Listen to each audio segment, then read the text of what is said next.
přinášíme krátké zprávy z prostředí filmu. Dnes proběhla premiéra filmu Její tělo. Je to dlouho očekávaná premiéra.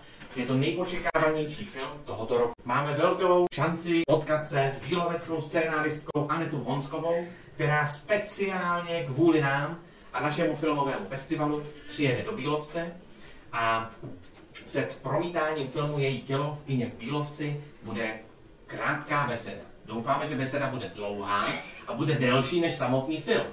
A že se dozvíme něco o pozadí natáčení takovéhoto filmu. Jsou mezi námi takoví experti, kteří si hned vyhledali všechny informace o filmu. Takže vážení diváci, přijďte 24. listopadu od 7 hodin do kina Radost. A protože očekáváme velkou návštěvnost, doporučujeme, abyste si vstupenku zakoupili v předprodeji. Přeji vám hezký večer.